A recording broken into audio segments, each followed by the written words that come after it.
not like us. No, they're not like us. Dude, this week has been, I don't know if I've slept too much because we've been going back and forth in the group chat with all these crazy battle raps. I don't even know what to call them, dude. They're crazy, though. Yeah. Another episode of Beyond the Brand podcast with your boy, Frankie P. Angelo B. And we got another special guest. Special guest today. And we had to get her on. Oh, well, thank you. Yeah, we had to get her on. She's big in the community, podcasting, doing your thing out here in these streets, throwing events, doing it big. So I want to introduce everybody to Monique, a.k.a. Mo. Oh, yeah, you got sound effects. You didn't know that, did you? I just go, woo. Oh, we got official sound effects. So welcome to the podcast. Thank you. Yeah, definitely. I appreciate it. Yeah, how do you feel about being on? I know you've asked, I think, you didn't ask to be on, but you just said, hey, if you ever wanted, Oh, I asked to be on. Yeah. I was like, hey, guys. Yeah. She's technically been on in spirit because I brought you up on an episode, which I told you. Oh, yes. Yeah. So I've talked about you before. Yeah. You did. So this has been in the works. Yeah. I think, I appreciate it. It was bound to happen because I was about to ask you guys to get on my podcast. Oh, really? So, We could go back to back. We could go like back Kendrick. to back. Oh, yeah. Wow. But we're not battling each other. We're not battling. Yeah. No, that's the same squad. No radio wave murders. Yeah. I know, right? A little podcast battle. No, that would be dope though. Yeah. Yeah. We've been on other people's podcasts, but never together. Oh, just like true. 1-on-1. Yeah. So I've done some other podcasts and he has as well. Mm-hmm. But we record once a week. So it just adds up, It doesn't give us a lot of time to get out there at this point. I suck at that. Yeah. Oh yeah. My consistency is there, but not. It's like the person that's starting to go back into the gym and they're going and then a long weekend happens and they're I'll just go next week. That's where I'm at with my consistency with my recording. Podcasting every week is super hard to be consistent. It's just hard because especially with family, friends, all that stuff. Yeah. My schedule is everywhere. Mm-hmm. So some weeks, I went to yesterday we were talking about parenting and being an adult and how it sucks sometimes. and I had a kid birthday party for my son and the moms were like, oh yeah, let's have a parents' day. And I'm like, oh, you got to give me 3 weeks. Yeah. You got to schedule it. Yeah. I can't just get up and go. Yeah. And then the thing with the scheduling is still you don't remember. So last night I'm looking at the calendar and I'm like, oh, that birthday party's tomorrow? And she's like, yeah, it's been on there all month, And I'm like, God damn it. All right. Well, we got to go. I do the same thing. I'll do the same thing. I'll be like, wait, what is this? Yeah. Yeah. No, I live and die by my calendar on my phone. Oh, really? I never thought I would be that person. Let me put it in my calendar. Okay. But I'm that person. I'm old school. I'm a physical calendar. My wife tries to do the phone. I tell her no. We have a whiteboard I'd one. forget to look. I like the pop-ups on my phone. Oh. The little reminders on the phone. Even if I ignore them sometimes, but that's what I was going to say. As soon as I see them, I ignore them. I like both though. I do like seeing a physical and one on the phone. But either way, I've known you for a while now. Yeah. Met you through my wife, Gaia. Yeah, I love her. Yeah, and you actually went to school with her and kind of grew up through there and then ended up being in the same community.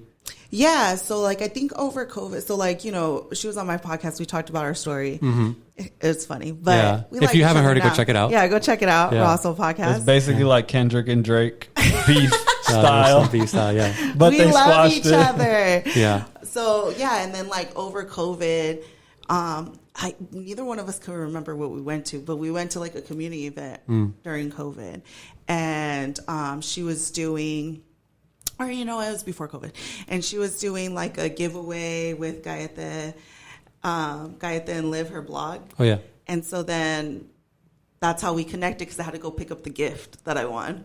Oh, got it. And then we were like, we're grown-ups. You're cool. Yeah. And then we've done so much community-based work that our worlds just kept intertwining. And then we became really good friends. Yeah, which is really cool. Yeah. Because a lot of the events that you put on are very similar and with all the same type of people. Yeah, exactly. And then our base just grew and then she married you. Yeah. And then I came into the picture. Yeah. Oh, this was all before Frankie.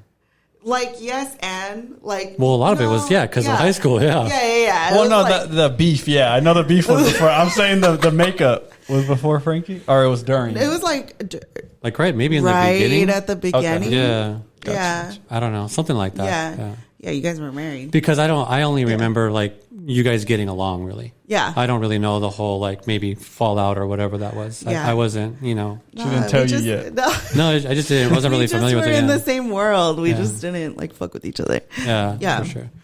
Old But then news. COVID happened, obviously, too. So Yeah. that put us on the back burner for a lot of things. But it probably grew us closer together, like all of us, through social media. Yeah, that's what I think. I think that a lot of people that I'm super close to now, in the community and like people that I've like formed closer bonds and friendships with happened during COVID. Mm-hmm. And if I was friends with them before, like it strengthened that relationship, right? Yeah. But like people in the community that I do community work with now, I feel like any of those seeds were planted during COVID because you had to be intentional. You weren't just going out and about and like hanging out with whoever, right? If you're going to reach out to somebody or follow somebody, it was going to be somebody you wanted to. For sure. Yeah. We talked about that with the previous guests where like COVID, they were going all lives, a lot of, bringing Yeah. in, just like talking to groups of people versus like going to dinner with a one-on-one or having Yeah. like your clique, right? Yeah, you're really trying to connect, right? We're thirsty for that and like for connection. And I think that's something that I've always craved and lacked in like my previous life, like when I was working in just jobs to have jobs. And then once I like started getting into the creative world and like the community and things like that, then everything felt way more intentional and everything felt better and like more aligned. And that's kind of where I'm at now. Yeah. Anything outside of that, I just don't do. Like, oh, it doesn't feel good. Cool, I'm not going to do it. And then I want to thank you too because you supported the brand AZ Life at a very early stage. I think you came to like one of the pop-ups I did at the Churchill. Mm-hmm. Yeah. You and your dad. Your dad's My dad goes hard. Yeah, your dad goes hard and was really cool. Like obviously I didn't know you at that point, but like, when I would see you out, like when I was at pop-ups or whatever, it was you, your dad, your son, like you were out doing things and you would just take some time out of your day just to stop by and say hi or grab something. And so super appreciate that. Yeah, he has a whole collection of hats.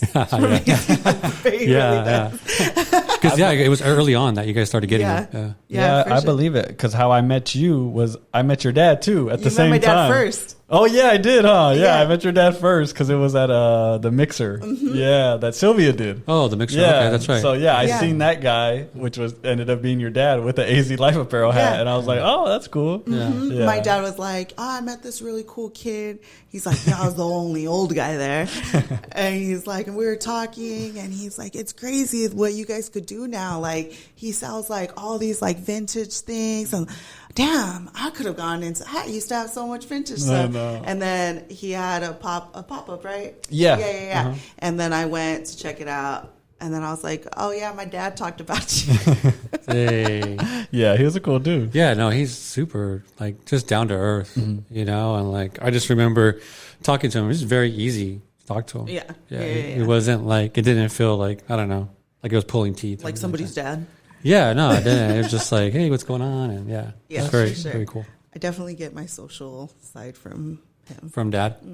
Have you always been like extroverted where you're setting stuff up with friends or you're the one that contacts friends to do stuff or like So, like, I would consider myself an ambivert. Have you guys heard what that? is that? No. No? Wait, can you say it again? Ambivert? Bro, we always Wait, hold learn on. new words. Can you spell It's it? A-M-V-I-V-E-R-T. Ooh, we're gonna have to fact check that. Yeah, we have to fact check that. Okay, so Spelling anyways, bee over here. say one amnivert. Ambivert. Okay, I feel like there's a new vert every single month, bro. But anyways, go ahead. No. So it's like the balance, right? So, like, true extroverts are like, I'm trying to think who. Switch your mic real quick. There you go. Right here? Yeah, there you go. All right. So, like, true extroverts, like, are extroverted all the time and they actually like gain their energy from socializing. Right. And they need that. They need to get charged like that. And then like introverts, we all know introverts, right? So like they need a lot of alone time. It takes a lot for them to be social. Ambiverts is like selectively extroverted and also like needs heavy recharge alone. Wow. Okay. I'm what is it? Ambivert. I'm amnivert. That Because makes like sense. I could be super like you guys are like, you extroverted? Like, yeah, anybody that knows me knows that I could be super social and talkative and like all of that. But like, y'all don't realize that I've been home alone for like 10, 12 hours, like charging up for this. Got it. You know what I mean? Yeah. So were you more of an introvert as a kid, or were you more extrovert? And then like, how did you change over time? So me and my sister are 6 years apart. So I felt like I grew up as the only child for like my early childhood. And then my mom always jokes around that we would go to family parties and I would be like the weird cousin in the corner reading my book. I remember those weird cousins. Yep. That was you? That is me. That's crazy. With the jean skirt on. I mean, no. That was the cousin reading the book. Overalls. I probably had overalls and some like Fila's on, or right. something like that. And then when I got into, it was definitely kind of weird. And then when I got into middle school, becoming social was like necessary. Like I needed to survive, right? And I wasn't trying to be weird in middle school. You grew up on the south side? So I went to middle school over here. Over here, like near where we live. Okay, gotcha. So like near like west. Yeah. Okay, so then I like middle school was like Rolero, Desert Sky Mall, all of that. For sure. Yeah. And then so I just adapted and became like more extroverted. And then that was what it was. And then in high school, we moved to the south side. Got it. And were you extrovert at Extremely. the time? You were extremely extrovert? I was like, I played softball. I was like a party girl and all that. Got out there. Got out of your shell, basically. Yeah. And then now you're kind of at a point where you're like an adult and it's like, hey, I need my time. So like you're saying, and then I can kind of get back into that like mode. I'll be super social and that's what people know. But like I require a lot of alone time. Wow. That's crazy that you that word omnivert, because that's a lot of people create something new, bro. That's why, because literally, is it not called omni? What is it? Amni? He's like an omnivore. I eat meat. This one's gonna change it up like 10 times. Meat and vegetables. Jesus. Omni. Amnia, bro. Oh my God. Anyways, that word, because people that know me are always like, even in school, I would get in trouble for talking too much. Every people report that card. But like when I go, like at first when I would go to my wife's family's house, they would always be like, he's so quiet. Like we don't know nothing about him, but that's because I chose to not get involved with. I like to watch. Yeah, exactly. That's that makes sense. That's crazy. Yeah, you're like selective. Is there another? That's all I know. That's all I know. There's some other ones, but I just don't know their names. I remember somebody else telling me another version of that. That's a real one. That's a real. People just be making shit up. Yeah. It's like I'm like an intro and then an extro and then an intro and then an extro and then call that a whatever vert, little Uzi vert, like you said. So talk to us a little bit, because you're big into the community. Yeah. The Latina community, or I guess Latino community as well. All of the above. All the above. Yeah. But you're also, I know that you work for the Mesa Arts Center. Is that right? Mm-hmm. And so how long have you been doing that for? So full-time position there has been about 1.5 years, but I was contracted with them, I would say, for the past, like maybe 4 or 5 years. Got it. What do you mean, like contracted? Yeah, so they hire teaching artists or people that are going to do contract work with their programs.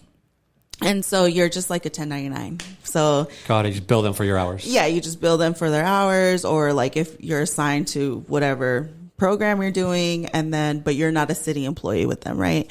And then I did that, and I did there was levels, right? So like first I came on as an apprentice because I had never shared my poetry in public. So backtrack a little, yeah. Backtrack. So I was the weird kid. I read a lot. I wrote a lot, but that was always just for me. I do have like little school magazines from elementary school where like I entered the poetry contest or whatever, but like that's it, right? Like I wasn't sharing that. And then I got into middle school and I thought it was cool. And so like nobody knew I wrote poetry. And in high school, nobody did either, even though I was like in Lit Mag and stuff like that. You were in Lip Mag? Lit. Oh, Lit Mag? Literary magazine. What the? Do you know what that is? A nerd. I'm telling you. What's Lit Magazine? So it was just like what it sounds like. So it's just like a magazine with like short stories and poems in it. And you would submit and you would maybe Yeah, get your... That's like national or No, it was like a club at school. So I was like in yearbook. I was got like in it, yearbook, okay. and Got then I it. was in Lit Mag. Got I'm it, got thinking it. you famous. Yeah, I was like, wait a minute. She said, Could I buy this I at was in Circle K? Lit Mag. Come I on, you did know, some- National Geographic. That's why I'm like Vibe magazine. I know. Right. The source? Mad. So I just did that, but like nobody really knew about that, right? And then after I graduated high school, I was just kind of in doing whatever, and I didn't start writing again until I got pregnant. So I was like 25, started writing again, and it was just like little things. And then I went to my first open mic. And that guy Tomas that you were talking about was there. I hadn't met him yet. My god sister took me. And it was like after a long day at work. And I was like, I'm not trying to go. She's like, just come on. He signed me up. They were friends. So they signed me up without me knowing. And I get up on the mic. They call my name. And I'm like, who the hell signed me up? And then I like read a short poem, almost died. And then that was it. What do you mean you almost died? Because it was terrifying. Got you. So you were super scared Oh, doing I that. had never done that before. So you weren't prepared to read a poem Fuck like no. that? I was Okay. prepared to have like 2 whiskey drinks. Yeah, to chill. Oh, is that go type home. of vibe? That's pretty cool. Like a Yeah. okay, got you. Like kind of like what you put on. Wait, hold on. Let's just stop It was right very here. much. What? Let's put us in your position. I want to hear this story. You want to Don't hear the just- real yeah. story? Okay. So you're we chilling. go. Yeah. I was working at an accounting office, so I was in a different Time, world. yeah. Yeah. And I was like, and it was at the Mesa Arts Center. I'd never been there before either. And so they're like, yeah, come to the show. So I go, there's a black box theater there. So it was very much like Goofy movie, black box vibes, like all the black walls, very moody, right? A lot of snaps going on. A lot of snaps. I was literally No about to go like bongos. No bongos, but a lot of snaps. And so, yeah, I just was there to be in the audience. Then they called me up, and it was straight like a movie.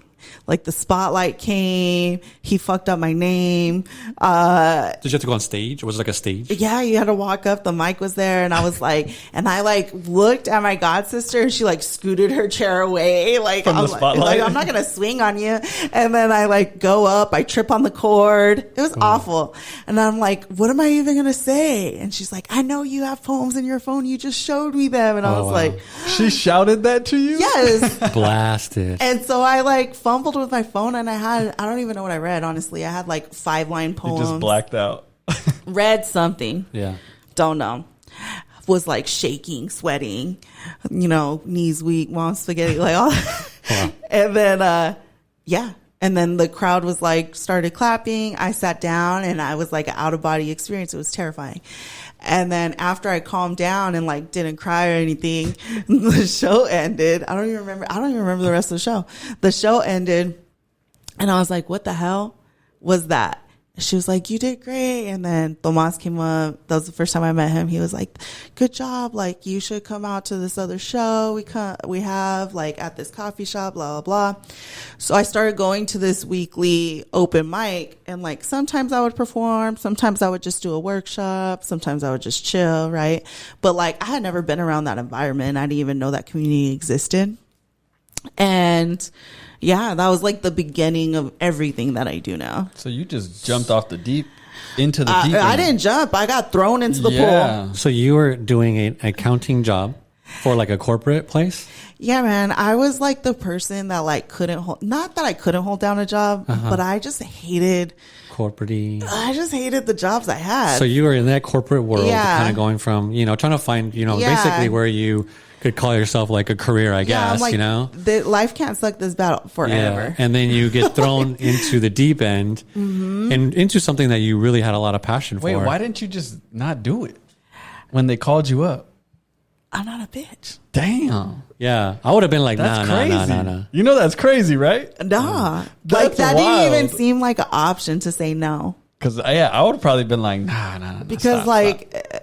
but you watch, you got to come to one of my shows. Oh, The yeah, I'm energy for is sure not doing convincing.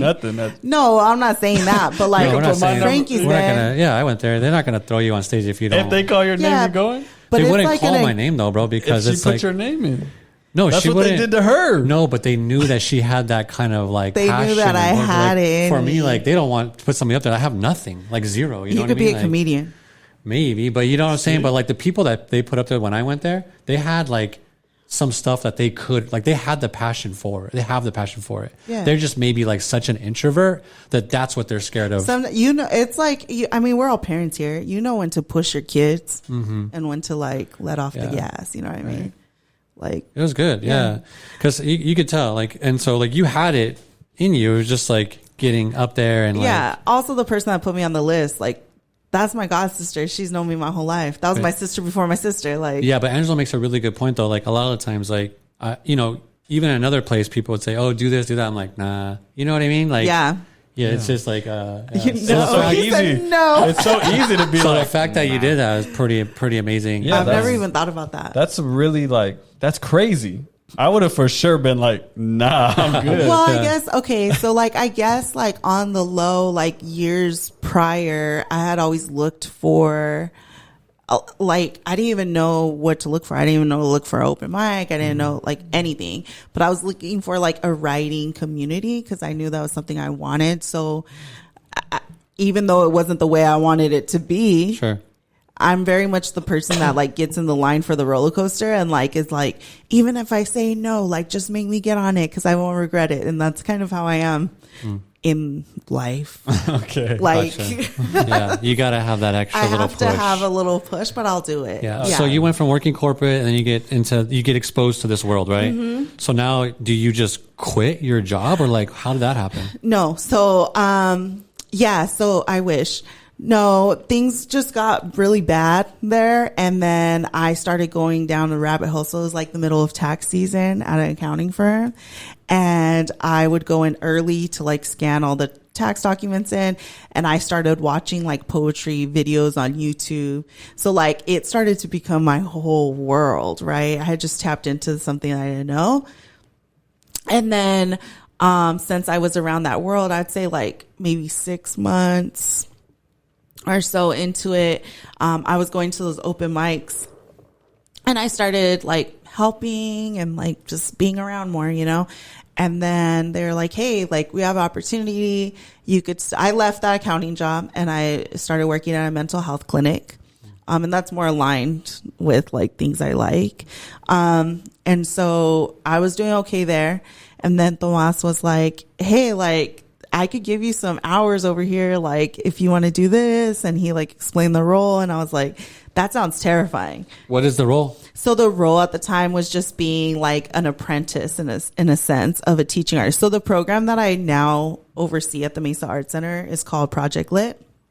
And we do poetry and spoken word workshops in middle schools and high schools. So I didn't even know any of that, right? But he was like, you could be in this world and you could learn how to actually teach these things because you know how to write. And like, that's a different skill set, but like I could help you. And you could start as an apprentice. So you'll be shadowing another teaching artist and things like that. Do some admin work. I was like, okay. So like just a little very, very much part-time kind of. Yeah, and it Gotcha. would work like hand in hand with the job I had, so nothing crazy. So I did that. And then life is crazy, you know what I mean? And so like then I was with my son's dad still at that time. And that started to not work anymore. And so now I was like looking at my life like, damn, like this whole life that I had before is like starting to crumble and everything's pushing me in this direction. And it was terrifying, but I was like, this is the first time that I've actually like chosen something and not just like taking whatever job. Mm-hmm. You know what I mean? Yeah, because I think when I don't know if it was the first time I met you with my well, back then she was my girlfriend, my wife now, but we were did we go to Bevy or something like that? Was it for your birthday? At Bevy? It was in Uptown. We were at a restaurant, and your son's father was there because he's an artist, right? Yeah. He's a muralist and a tattoo artist. Yeah, because I remember him talking about he really liked my tattoo, and then he was telling me that he was a tattoo artist and that he was also working on doing murals. Yeah. So I think I kind of like that. I saw You you, were through right that in the transition of that. Yeah. Yeah, it was a crazy time. Like, it was just a lot of like, it was terrifying. Yeah. It was scarier than the mic for sure. And then I always say it's like a series of fortunate events, because then like that happened, and then I became full-time contracted. Like, then I had to leave the mental health clinic at some point. Wow. And then I started taking more hours there, and then COVID happened, and like then I had to go back and get like a work from home job during COVID, because how was I going to teach in schools? Schools were all shut down. Yeah. But like that gave me time to really like hone my skills and like really focus on what I wanted to do. I feel like everybody during COVID had to kind of question themselves and like, what am I doing? Like, how do you do that for your type of work? Like, how do you practice or get better at those type of skills? So I've always been an empath. I feel like I just didn't know there wasn't a word for it, right? All these words, these vocab words, I didn't know. Can you say that word again? An empath. Like empathy? Like empathy? Gotcha. Okay. Yeah. That's a regular word, bro. He's all, can you spell it? Yeah. What's empathy? EMP. That one is, I know empath. No, I just feel like I've always been like really in tune with people. And like when I was younger, it felt like a crutch. It didn't feel good. It felt like I was a crybaby. It felt like a lot of things. I cared too much. I was too sensitive. And so the way I coped with it when I was younger is I unplugged that part of me. Yeah, fuck you, fuck everybody. I do what I want. I got real cold and like disconnected, and that doesn't feel good either. Mm-hmm. You know what I mean? And that put me down like a pretty destructive path for myself. And so between my breakup, changing jobs, COVID, all these changes, and throw in motherhood in that mix, right? I just had to like really look inward. And so to answer your question, like it was a lot of like work on myself first, and then figuring out like, how do I teach whatever this is to kids? How do I teach the reluctant kid that I know has something to say, to say something on paper? How do I teach the girl that's toughened themselves up too much, aka me, right? What is something that somebody could have said to me to help me through that? So I kind of look at it through that lens. Oh, you know, what were you getting, like therapy, or? I was doing a little bit of therapy, not in like the traditional sense, but I have a couple of friends that are therapists. So like, okay. I don't like in that way. A lot of journaling, okay, a lot of writing, right? And then like studying other poets, studying how to make curriculum, studying things in the mental health world, because I feel like they all overlap. And so like just figuring out what that would look like. When you were doing that studying, did you start to look into how a lot of poets end up going the suicide route and like killing themselves? So that's like a whole thing. I was reading a book that was talking about that, and that like, you just made me think of that for some reason. I don't know why, but that's like a big thing. I didn't study that, but that's something I have noticed, right? And like being around other poets and other writers, musicians, whatnot, like we're sad. Yeah. You know what I mean? And it's not like we're sad all the time. I'm a pretty happy person now, but like you feel you open those floodgates, and you kind of have to have and like, I don't like to be like the like the sad, depressed artist. That's like a stereotype that doesn't always have to be true. But you always have to keep a wound open on you, in a sense, like to be able to tap in. That's what you're saying. Do you know what I'm saying? Ooh. Yeah. That's a metaphor. Because that feeling, yeah. Wait, what do you call that? Abbreviate that, though. Because that's where I get all fucked up, when you start abbreviating shit. No. That's a meta. That's a meta. That's a metaphor, kids. Yeah. Wow. Yeah. That's crazy. I haven't thought about it like that. Yeah, so you just gotta you can't let that heal, because you got to keep tapping into that. Well, I feel like you could work through it and let it heal, and like that's how you're able to like work through it. But like you're always in tune with it. Yeah, you're always in tune with it. If I reread a poem, right, I could read it, but if I'm like performing it, I got to refill it. Do you guys ever discuss that as poets together, or is that like a touchy subject? No, I don't think that's like a touchy subject. I think that's like a known fact. Okay. But it's not something that like in the circles I've been in that we talk about. What we do talk about is like how, I feel like, I won't talk in broad strokes, but like the people that I'm around in that world, we're all really open with each other. And so like, and we're also very in tune with each other because not only are we friends, but we work together, we do community work together, right? It's very layered. So like, if somebody's off, we could tell, right? And then you may hear something that they write a couple months later and we're like, oh. You were going through that shit right there. Yeah. Oh, damn. All right. I'm glad I like get off your chest. Yeah. You know what I mean? But like, yeah, it's an interesting place to be in, to like always have the emotions at the forefront. But I think that like, that's why the type of work I do, where we're teaching these young people to like navigate their emotions and also like be aware of them first and foremost, and then navigate them, is important, because think about all the like unlearning and relearning we've had to do as adults, and like how helpful would that have been when we were younger. And it's not trying to cultivate a culture of like hypersensitive kids, but aware kids, right? And so like, if people like to say like, oh, like, well, if they're always talking about their emotions, like, aren't they always going to be like whining about something or crying about something? I mean, kids that are going to whine and cry about something are going to do that regardless. But like, what about the kid that's angry and doesn't have an outlet? We all know what happens. Mm-hmm. Yeah.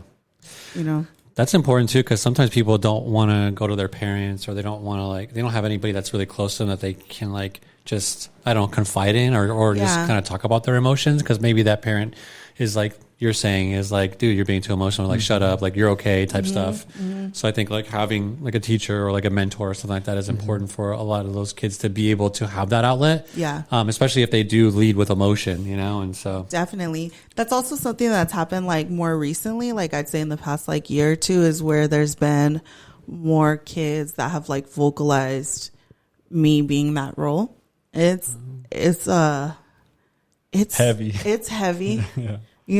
So speaking of the kids, because you do the Mesa Arts Center, and then you also work with kids that are in Durango, correct? Yeah. So it started off like it started off as like a one-off contract. Explain a little bit what Durango is for anybody that doesn't know. So the Durango Youth Detention Center, like...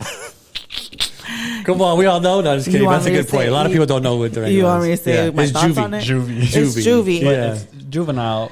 It's kids prison. Yeah, it's kids prison. Nah, it's not actually. It's pre-sentencing. So you would think they'd be in there short term. They're supposed to be in there like 30 days tops, but that's usually not what happens.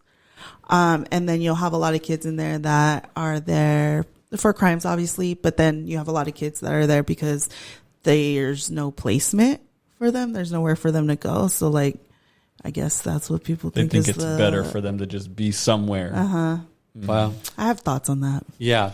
But you work with so you started working with, or did you got a contract, or how did that end up? Yeah, so I got a contract through a nonprofit that I was working with, and we did like an intersession. So it's like how regular schools have breaks, summer, spring, fall. They have like a week where they don't have their normal school in there, because they do have school in there. And they bring in programmers. So I went in during one of their intersessions, and I like shadowed, and I taught like the last day, and I fell in love with the kids there.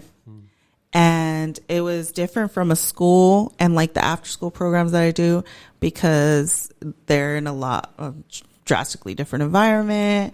They've been through a lot of things, and you're working with them on the same thing. Yeah. Okay. So I'm doing writing with them. I do like, I've learned, because I was teaching there for the past 2 years. So I've learned to obviously like tweak my curriculum and like make it more appealing for them and stuff. But the most fulfilling thing I've gotten out of that has been like connecting with certain kids that have been in there longer. And actually, since they have been there longer, like actually seeing their growth and like change, and like understanding that the writing or me just showing up consistently like was a factor in that, right? And like them vocalizing their appreciation, but also like like that's cool to get, obviously, but seeing them actually care about something probably for the first time in a long, or ever maybe. And I think I'm glad you said that, because that's what I've been thinking, and I had to write that down so I didn't forget. But like, it seems like what you're doing at first from the outside is like, oh, she wants to show people how to write poetry and, like, you know, potentially maybe one day be a poet, you know, but that's not what you're doing. No. It's mental health. It can help anybody from 100%. a random kid that doesn't even know what poetry is, or somebody that's really struggling in the detention center. Yeah. And everyone in between. Like, this can help mentally, not just teach you how to write poetry. Yeah. That's not what it's about. That's not what it's about at all. The poetry and the writing is the tool. It's the gateway. But that's not the reason. And that's not like the purpose behind it. If you're a dope writer, great. Like, that's awesome. Cool. I'm going to encourage that. Right. And I hope you continue and that takes you wherever it takes you. But like, and I'll tell somebody from my son's age, right, all the way up to like us, my peers, shoot, even my dad. I got my dad on the mic. I got my mom on the mic, right? Yeah. And like, they're not writers. They don't claim that they're writers. So people will be like, oh, no, I don't write. Like, I can't do this. I'm not a poet. And I'm like, I challenge you to just tell me your story. I am not expecting you to be a poet, but we all have a story to be told.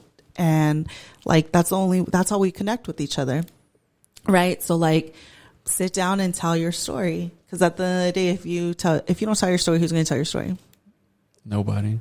Or maybe somebody, but it's not going to be, It's going to be their version. Yeah. Yeah. You know what I mean? So like, I think there's power in that. And I feel like once these young people or anybody actually learn that, then like you find power in your own voice. Wow. And you still work with these? Is it still something that you do to this day, or? I haven't done it in probably like the past like month and a half, gotcha. but like, yeah, I plan on like going back and Got like, it. yeah. Also, too, I wanted to bring up I saw that you were working with Keenan. So for the guys that don't know who I'm talking about, is Keenan Carbajal. Yes. Yeah, and so you did some work with him at his boxing center, is that right? Yeah, so at the learning center. So I just like really like being able to connect with people. Yeah. And seeing how I could. So like I've reached out to you guys and like we know each other, but it's like any way I could help, and like that's genuine. Like any way I could help, like either through my knowledge of things, or maybe I know somebody that could help you, or my network, whatever, right? And so that's what happened. I reached out to him, and I always like knew who he was, but I didn't know him. Do you know Keenan? You know who he is? I know of him through you and Alyssa. Oh, yeah, Because Alyssa did those videos. So my friend Alyssa that I went to middle school, shout out to Alyssa. Social Beast. Shout out to Alyssa. They're so dope. She's sick. They just got I think I showed you a picture of a spot where they had the podcast set up. That's Alyssa's spot where it had a couch It's and our everything. first studio. Looks nice. Yeah. So I was, like I said, we were talking off air, but I went down a rabbit hole of all of Alyssa's content, and she shot the stuff you did with Keenan, where you guys were sitting with the ring right behind you. Yeah. Those were dope. Yeah, videos. that was cool. Yeah, so I reached out to Keenan when he was barely going to like put out the learning center. He had barely mentioned it. And I was like, hey man, like you're working with young people, or you're going to work with young people. That's what I do. If there's any way I could like help with you, like and it's like either I do workshops there, or if you just need me to bring the kids to you, like whatever, I'm tapped in with that. So we sat down and we met his mom and all that. And yeah, we just started like a working relationship, grew into a friendship, but we did like a networking event at his, it was like his opening. Got it. Yeah. Where's that at? It's on 16th Street, or like just east of 16th Street in McDowell. It's called the Learning Center. Okay. So he does boxing training, for all ages. And then, his mom's a teacher, and so she does tutoring there as well. Oh, wow. What did you do? I know you said you did networking, but did you do like... So I just like hosted their event. Okay. I emceed it, and then I brought in a couple of other like community like organizers, and they set up things, and then we just like blasted everywhere. I did a couple of branding things for them and stuff. Oh, cool. Yeah. Okay. And was there a podcast there you did too, or was it just That's what I was interviews? talking about. That's what gotcha. Alyssa Yeah, shot. so that was my friend Tomas's podcast, and Got so it. he had us on his podcast. Got it. Okay. Yeah. 'Cause I remember seeing some video about that. Yeah, it was like we set it up like it was originally going to be in the ring, but I was like, no, because when you're in the ring, you can't really see the ring. Oh, like, that was your idea? Because Well- it looked dope with the ring behind you guys. Yeah, so we were like we don't want to be in the ring, and then we got to take everything up, and then so I think it was like a joint effort and being like, oh yeah, you're right. But Okay. the ring looks dope behind it, so Yeah, those videos look sick. It made me like, I want to get him on, Yeah. but do that exact shot. up, again. yeah, we're gonna go It there. looks sick. Yeah. Shout out to Keenan for putting that together because I mean, such a great business to have for the community. Also, sure. too, like I know he's big on like his legacy, Yeah, you know, and I think it's really cool because obviously Michael Carvajal is such a staple here in Arizona, and for him to continue that is like I don't know, it's really cool to see. I've talked to him. He sported some of my logo socks in one of his fights. Oh, sick. And I was so proud. And the fact that he just did that on his own, like he was just like, hey, do Yeah. you have any more of those socks? I want to wear to my next fight. And I was like, I freaking drove them to him.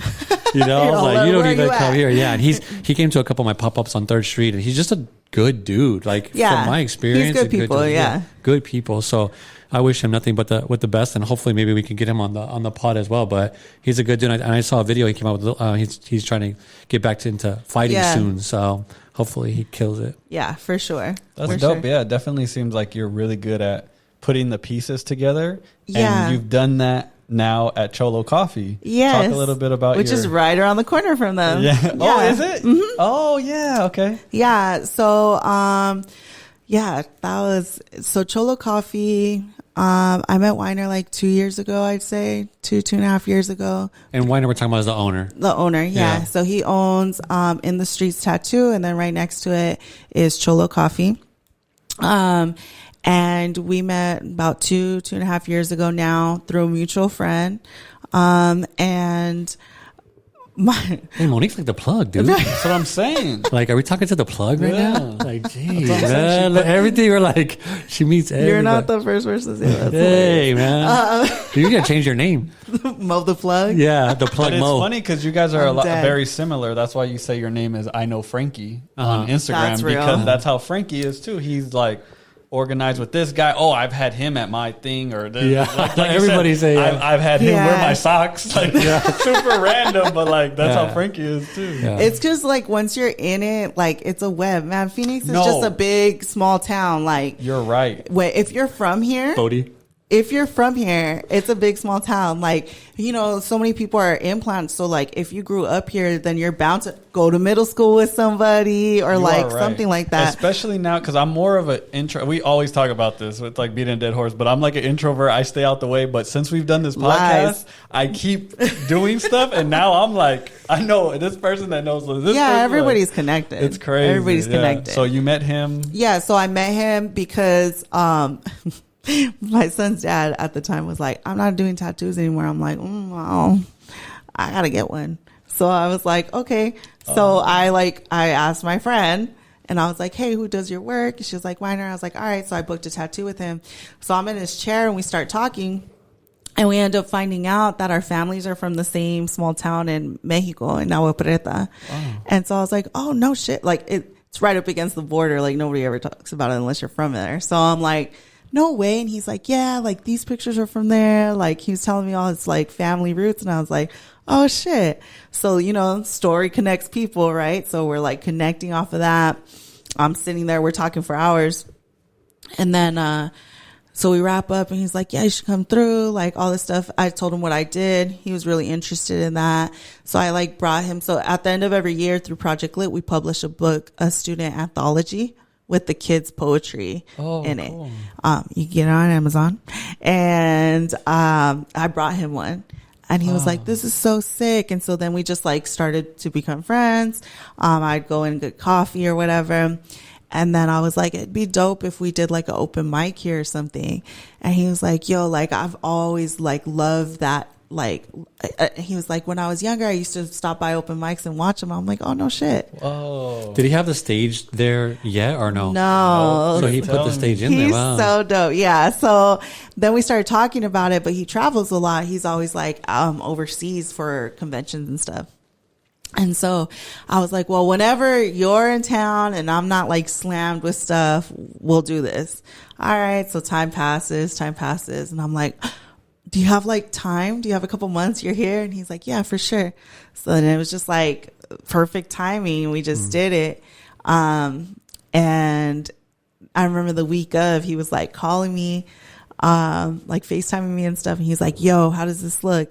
And they built a stage and I like wanted to cry. I'm like, damn, you really give a shit about this too. Like that just means a lot to collaborate with people that like put as much care into it. You know what I mean?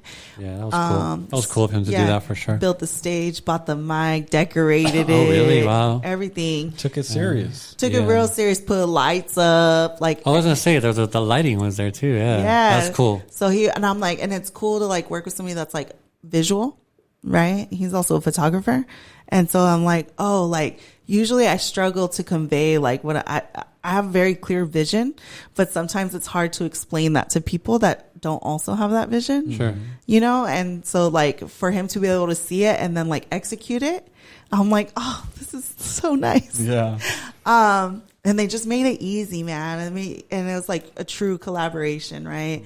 And so, yeah. So you're probably used to like you bringing everything. You do the setup. You do this. You try to figure out who's going to bring lights. Well, you would go. Yeah, that's very true though. Because you kind of said it wherever, but you were going, I think Gaia told me that you went to like one place where you did some spoken word and there was like, it was like a coffee and they had like an area for you to set up as well before, right? Yeah. Okay. Yeah. But there's very few, like Angela's saying, it's not like you can go and for someone to take it to the next level. Like he literally had a coffee shop and who builds a stage in their coffee shop just off of like an idea. Yeah. And he keeps it up. He keeps it up. It's like part of it now, right? Yeah. And I seen Senior Foodie take a picture of it. He's like, should I do some, did you see that one? Everything's connected because even Screw did a podcast with Senior Foodie at Cholo Coffee. Oh yeah. So it's like everybody's connected. Wait, man. he did it there? Yeah, that's where they did it. Remember he did it in the back and they were drinking? That was in Cholo Coffee. Oh, I didn't know that. Yeah. For which interview? Senior? Screw and interviewing Senior Foodie. Oh, that was at Cholo Coffee. Yeah, okay, gotcha. That's cool. That's cool. I didn't know that. Yeah. So yeah, we just like, it just happened, right? And it's been, we're going into February, May will be the fourth one. So every fourth Friday, we have an open mic at Cholo Coffee. And it starts at 7. I do a writing workshop. It's for adults. And so I do a workshop, with whoever wants to come. It's like $10, you know? Nice. And then after that, we go into the open mic. Chamuco Tacos posts up. We have food. They open the coffee shop. You could get a little mini tour of the tattoo shop. Like it's a whole vibe. It is. The time I went, they had some lowriders out there. Yeah, it's always like that. And I saw some people that are in the community. I saw them. I usually see them in social media, but I saw them there as well. Mm-hmm. So I got a little bit of everything. Like you can go inside and you can listen to the people doing their poetry. Mm-hmm. And you can also hang out outside with everybody, just kind of hanging out and networking. It seemed like. Yeah. Do you have a date for the next one? Yeah, it's going to be May 24th. Okay. That's the fourth Friday, right? This should be out before that. So because I wanted you to shout out to if someone wants to pull up. Okay. May 24th, right? Check your calendar. What is it? Yeah. The 24th. Yeah. So May 24th at 7:00 at Cholo Coffee. Poetry in the streets. 7. I think we rolled up a little bit later, like around. It's straight on. It's straight on Mexican time. Let me be honest with you guys. Yeah. I'm there early. Yeah. But then I start the open mic. I say 7, and then usually it's like 7:15ish by the time people trickle in. Yeah. Yeah. And then we wrap it by like 8ish. People could grab some food, get coffee, get their seat, and then I start the mic at 8:15. Damn. Yeah. That's so dope. Just something really positive in the community at this spot. Already, I know people, that's kind of a kick it spot already, but just to add on like an actual event, now it's like people want to go outside. Yeah. No, it's been nice. It's like the first show was insane. Did you go to the first one? Or second one? I went to the first one. I think I went to the second one. You went to the second one. The first one was, they've all been great, but the first one was crazy. Talk to us about that. What did you expect? I didn't have an expectation. Okay. Like I've done shows where I've like been a part of it, or like I hosted an open mic. My friend Jules' old coffee shop. Oh yeah, At Three's Cove back when it was in Levine. I love that spot. That place is so good. I know I cried when they closed, man. But I did an open mic there. My first open mic that I hosted there a week before COVID shut down everything. And it was great, but it was like a smaller space, but it was dope. Like it was super small. Yeah, it was dope. And then I was like, oh, hell yeah, we're going to keep doing that. And then like the world was like, psych. So then I wanted to do it again, but I was like looking for the right place and, you know, whatever. And so I had zero expectation. That's like key in events, like to have. That helps. Yeah. You know, it's hard. Because like my sister showed up and she was like, yo, I'm so happy that I had to park down the street because, you know, I didn't know what to expect. But like that's Kaya, the so Kaya world called she's me. in. Yeah, so she called me and she's like, cause I just stayed home with the little ones. And then so she was like, dude, I can't even find a parking spot. And I was like, really? And she's like, Monique literally packed this place up. And I was like, good for her. That's what I'm talking about. She's like, yeah, I'm super proud. I can't wait to get in there and see, you know, like, how I can't it wait is. to park. Yeah. So she was like, I cannot find a parking. And I was like, hell yeah. So I had a feeling that it was going well and it was good to hear. Yeah, so no, congratulations that was on that. Yeah. Thank you. Yeah, people were texting me like, yo, where do I park? And I was like, what do you mean? Like, cause I hadn't gone outside. Sure. You know, and then I went outside. I'm like, oh my God, like where did all these people come from? It was like a block party, huh? It was a straight up block party. Like the parking lot was packed next door, like literally down the side street. And like, the taco truck sold out. Like it was wild, but yeah, it's been really good. It's been nice to like have something that's my own. Because everything that I've done, like with the Mesa Arts Center or any nonprofits I've done, right? Like I'm a piece of it. And like, yeah, this is a partnership, obviously, but it was my idea. And so like, that feels good. Yeah. And, that's something through like my self work, like we were talking about earlier, that I've had to learn how to do is like give myself credit. Cause that's something I struggle with. Let me give you some credit there. Yeah, you did it. Yeah, that's awesome. That's awesome. Yeah. Man. Do you have like a plan for it, or are you kind of just in the moment right now? Yeah, we wanted to fill it out like the first time and to see if we were like, if it sucked, then it was going to be a one-off thing. You know, that's what we were planning. No. So then we wanted to see how it went. It went great. And then like people from both of our worlds, right, are always asking us like, are you gonna have another one? Or you have another one? So like supply and demand, like we'll just do it. So I think right now, like if we could continue through the year, that's as far as I'm looking with it right now. Because I don't want to get overconsumed with like trying to overplan it when it's so new, right? Sure. It's like month 4. So like I think that like there's a lot of magic in that space and we're like really creating like a really authentic vibe there. But a lot of that is just like letting it happen organically and like whoever comes. And we've already set up the consistent things, right? We got food, we got coffee. I'm going to always be here, but like whoever's going to come is going to make it what it is, you know? Yeah. Was there any things that were hard about planning it or getting stuff set up, or was it all smooth? No, that's the crazy part is like I've learned that the things that are usually smooth sailing like are going to work itself out, because like that's what's supposed to happen. If it's going to, like you're going to have challenges with things and stuff, but like if it feels hard and it's not just like normal things like, you know, tech issues or whatever, but like if it feels hard and like you're struggling to like work together or like nail down something, like you probably shouldn't be doing that. You know, that's like trial and error through life. I've learned that, right? Yeah. But literally everything happens for a reason. So if this fails and fails and fails, it happened for a reason. Maybe it wasn't the right timing. Maybe it wasn't this. Maybe it wasn't that. And sometimes like the first one may have failed, but it maybe wouldn't get steam until later. So it's like, you know, that consistency, because like we see that as well. Like sometimes some of our, you know, podcasts do really well and some of them don't, but it's that consistency that we've noticed, because like the views or the listens or the plays or whatever may not be good the first week, but then you look at it a month later and it's like, you know, doing well or whatever that is. So I think where we're going with this is like, just, you know, it's good that you've done it and like you're probably gaining more and more experience. Yeah. And I think like it's just getting more of that word out there, because I'm pretty sure like there's a lot of people that are looking for something like you were. Like I was full circle. Yeah. And that's what I want it to be. You know, I feel like, somebody pointing it out to me that's been in the community for a long time, and I didn't even realize it. Like, you do things because you do them, and you like market it to your community because they're your community. It's not like I'm trying to be like the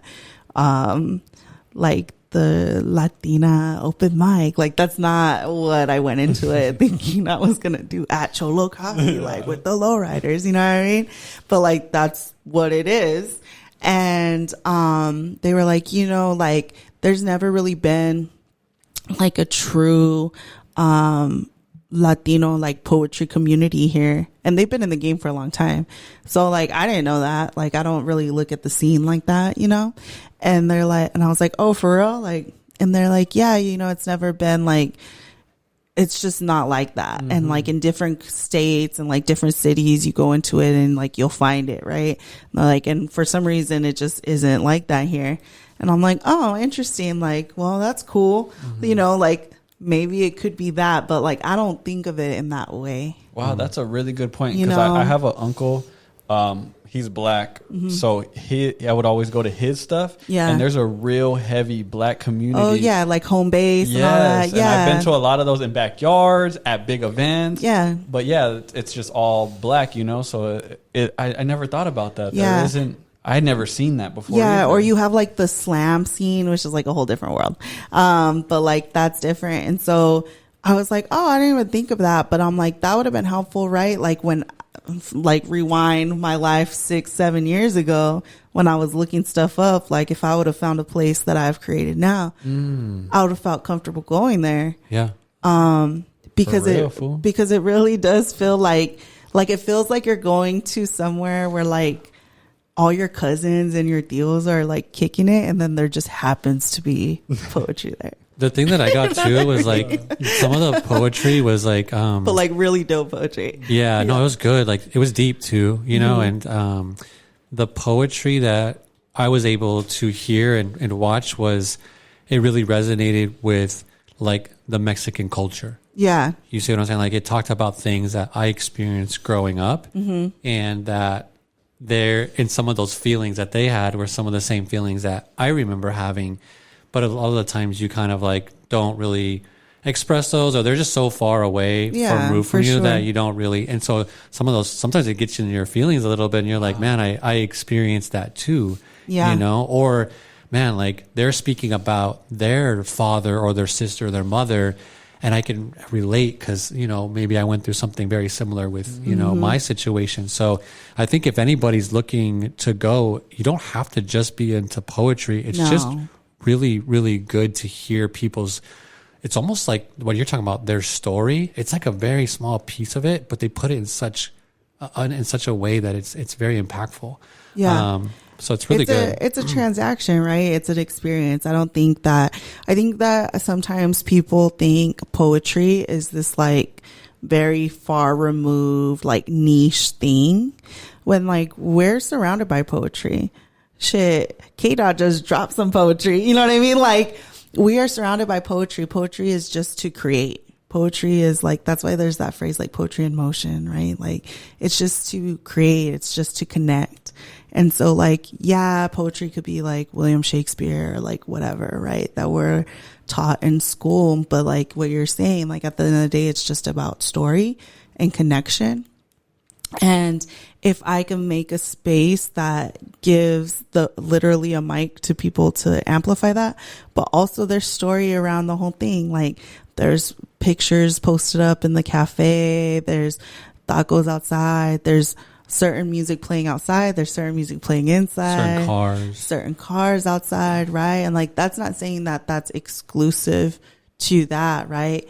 But like, that's the space that it is. And so I want to bring people from that background there, but I also want to bring other people there to see the beauty in it and like to see the complexity, right? Like, it's layered. Like, you can't just say like Latino culture or Mexican culture specifically is one thing. Yeah, it's lowriders. Yeah. Or old school music. Or it's at the other end, right? It's just like botas and like norteños, or it's just graffiti, right? Like, it's so many things and it's all beautiful, but like, there's a story between every little thing and behind every person.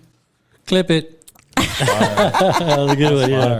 I think that's a perfect way to kind of segue because I was gonna go a different route, but I think you kind of covered basically where I was gonna go with it. So yeah, that was really good.